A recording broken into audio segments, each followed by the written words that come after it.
Hi, I'm Shannon and welcome to another episode of Shannon Do the Talking. Today, our topic is all about demand and supply.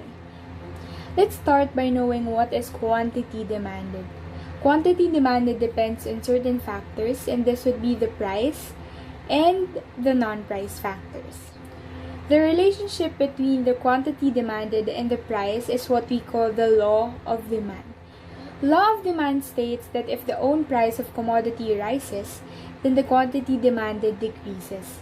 And if the price of commodity falls, the quantity demanded increases. That is further called ceteris paribus. And is graphically presented as what we call the demand curve. On the other hand, the change in demand is due to any change of its non-price factors, except for the price, and it is what we call the shift in demand.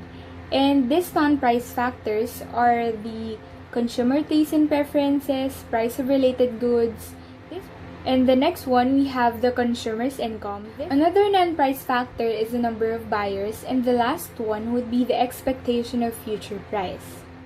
Let's start talking about supply by knowing the quantity supplied first.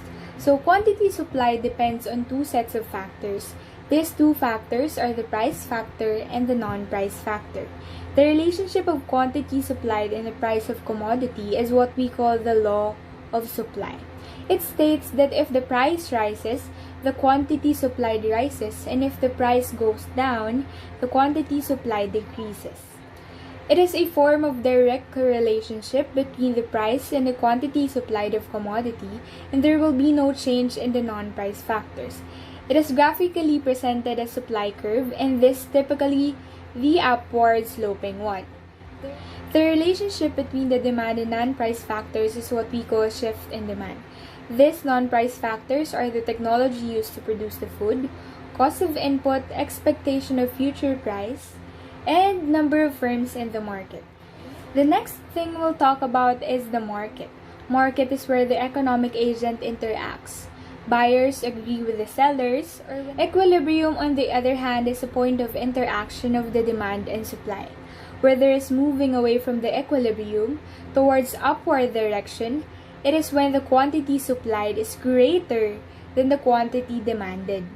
The result of this would be the sellers would tend to sell their products on a lesser price, and that is further called the surplus or excess in supply. And the opposite of this would be what we call the shortage or the excess in demand. It is when it moves away from the equilibrium towards downward direction and demand is greater than the quantity supplied. And when this happens, the buyers will tend to bid the price up. In summary, any movement away from the equilibrium will change something in the market, which takes the market back to the equilibrium. The next and the last thing we are going to tackle is the single shifts and the simultaneous shift.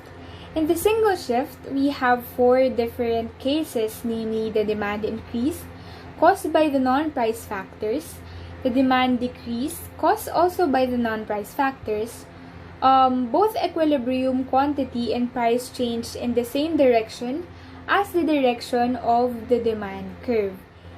And we also have supply increase caused by the non-price factors as well, and supply decrease caused by also non-price factors. Simultaneous shifts, on the other hand, have four different cases as well.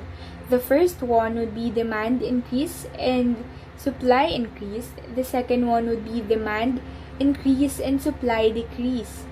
The third one would be demand decrease, supply increase. And the fourth one would be demand decrease, supply decrease. When you have the same shifts in both the demand and supply, you'll always get an ambiguous answer for the equilibrium price. When we say ambiguous answer, it's uncertain. It may go up or it may go down or it may be the same. When the demand and supply shifts in the opposite direction, you'll more likely get the equilibrium quantity as the ambiguous one.